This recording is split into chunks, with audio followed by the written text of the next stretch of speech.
Hey, what's up guys? My name is Matt, and today I'm out here exploring these wonderful mountains looking for a new area to go find some gold. Now, I've never been here before, ever. First time. I've looked online and it indicates that some of these mines had some really high grade gold that was reported, so we're gonna go try and find it. But one area you can start looking if you're brand new to that area is the old mill and the old processing sites, which I have right here. Now the mines will be farther up the hills and we'll try and get up there later today, but first we're going to explore around here. Now this concrete structure that's here is where their primary rock crusher was at. More than likely a jaw crusher, but could have been something else. And a long time ago they would have used gravity to help feed the ore and rocks from one rock crusher to another, which you would have another one sitting right down here. You have equipment down there that would have pulled out the valuable minerals out of the rock. A lot of different ways to do that, whether it's like shaker tables or mercury or cyanide, a lot of different ways. I don't know what they did here, but we're gonna go look and see what we can find. So the reason you might want to start your exploration of a new area at the mill site, processing site, is to find some of the old ore that was mined out and not processed for whatever reason. That way when you get up to the mine and up where the mineral veins are, you know what type of rocks you're looking for. Now if you've done research you might already know, but for me at least, it helps to actually see the ore before you start digging for it, if possible. I mean, if not, you can figure it out later, but when you find it. But it does help, and you never know what you might find here at the old mill sites. Sometimes they can have a massive pile of ore that was not processed because it cost too much, or maybe the mill shut down before they could do it. But gold's in the neighborhood of 4,000 an ounce. Silver's gone really high. So what might have been considered worthless ore could now be very valuable. And if someone's already gone through the work of mining it and pulling it out of the mountain and just put it in a big pile and you can just scoop it up and take it, that right there is a good deal. So we're gonna explore this area, see what all we can find. And it's fun just to get out, look at history, try and figure out what people had going on. So the old mill is right over here behind those trees. And I'm just sitting up here on this pile of rock. And a lot of this looks like old ore that was not ever processed. So you got this rock here, which is pretty hefty.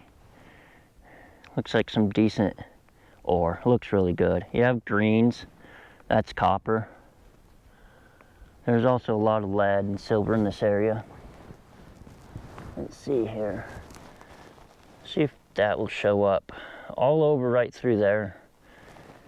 If it shows up, looks like little gold specks. That's fool's gold. I don't know if that's chalcopyrite or iron pyrite. I haven't looked at it close enough yet, just picked it up. But that's all a good indicator. That has a whole bunch more fool's gold in it. Holy cow. Like these rocks are really heavy, which to me indicates something like iron and lead. You can see the veins for different types of rock, running through here. Look at that. And right there, you see that big old chunk of fool's gold? It's all over in here. I'm gonna use my little jeweler's loop here and make sure none of that is actual gold. But one of these little jeweler's loops, let's see if I can open it up.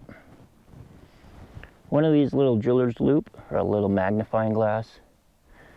This one's a 10 power.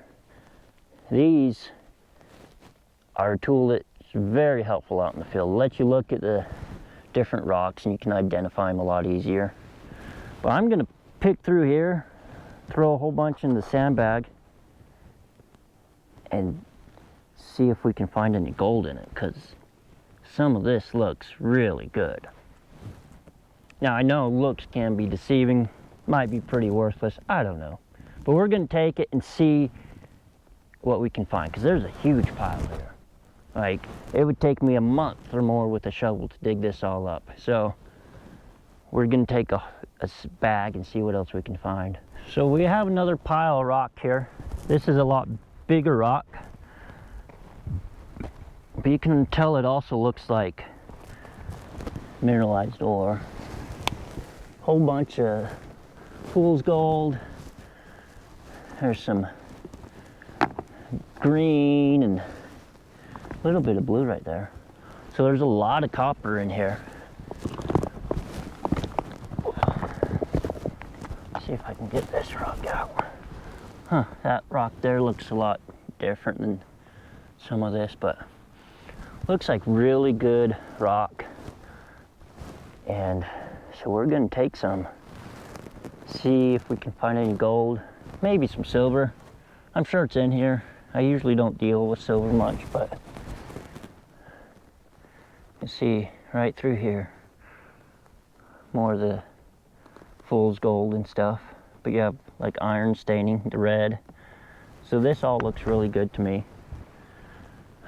I'm gonna see what else we can find. But now I kind of have an idea of what to look for when we go up there into the mountains that you can't see because of all the clouds. But we're gonna take a look around here before we leave and see if there's anything else that we find that we like. So we're down here at the bottom of that cement structure where your rock crushers are. And you can see the remnants of the old buildings and stuff. But all the equipment's been pulled out of here a long time ago. Probably scrapped. Some old electrical components right over here. So now from what I could read about this mill online, it says it shut down in the 60s, and then after it shut down, the mines didn't have anywhere to send their ore, so they shut down. And if that's the case, the mines still are full of ore, which is a really good sign. Whether that's true or not, I don't know. I don't know why the mill shut down. I don't know how that chain of events happened. But it's kind of cool to come out here and explore. But there is one more thing I want to show you before we leave the mill. So one thing you're gonna find at mill site, you have all of this material here. Super fine crushed up. This whole hill I'm sitting on is like that. And all over through here. I went and hiked through those trees and it's full of this just super fine crushed up material. Now this has supposedly already had all the valuable minerals pulled out. So it's probably not worth looking at all this processed stuff, but it is possible they didn't get it all with whatever process they used to get the minerals out. So maybe it's worth taking a sample, but don't expect to find it here. No, this isn't somewhere I would look right away. I would look at the ore piles that were left behind. But just so you know, you're gonna find a lot of stuff like this. One place you might want to look when you're at these old mill sites is where they had the rock crushers and where they had ore, because they would have spilled some of it more than likely, and it's still sitting there probably. So you can crawl around here, go explore, careful of critters that don't want to be disturbed. But this can also be a good place to look for ore. And there's a little piece, has some copper in it.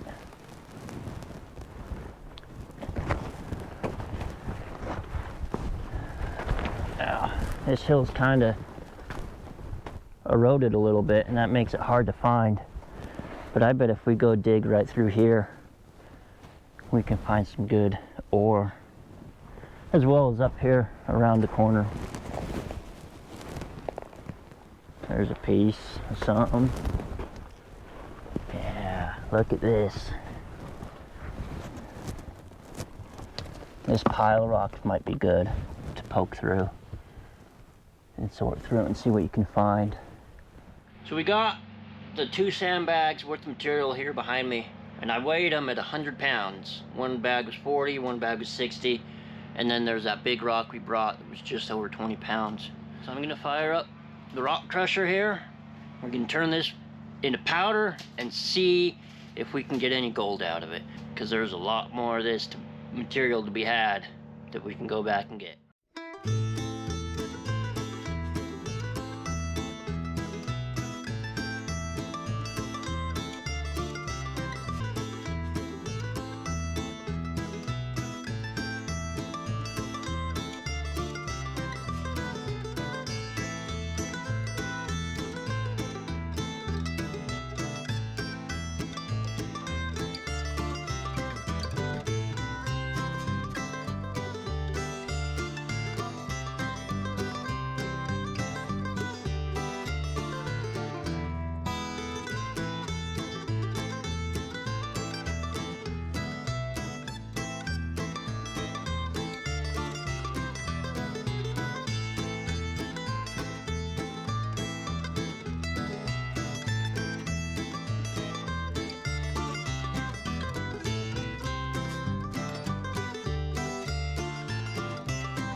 So I just finished running all that material through the little mill here, through the gold cube, the dream mat sluice, and the centrifuge bowl. I'm gonna do a cleanup and see how much gold, if any, hopefully, was in that rock that I found at the mill that had never been processed. I'm excited. There's tons of copper in it that you could see when I was crushing it up, and I have a hard time crushing that copper really small. That Keen RC46 just flattens it into flat rocks. So I classified all the concentrates to make it easier and more efficient to pan. Just because we're dealing with such small gold, the better you have your material classified, the easier it is to pan. Got 3 pans there, 1 there, and then in that bucket is minus 200 mesh. I need to let that stuff sit for a while so all the material in there can settle. Because it's so small it likes to float, so I'll have to let it sit before I agitate that bucket too much. But I'll get these all panned down and show you the gold as we go. So you can see a nice little golden smile right there. Now it's scattered all over through there, but majority of it's right there. So not a lot of gold, but it was a fun trip. Definitely worth the experience of going out.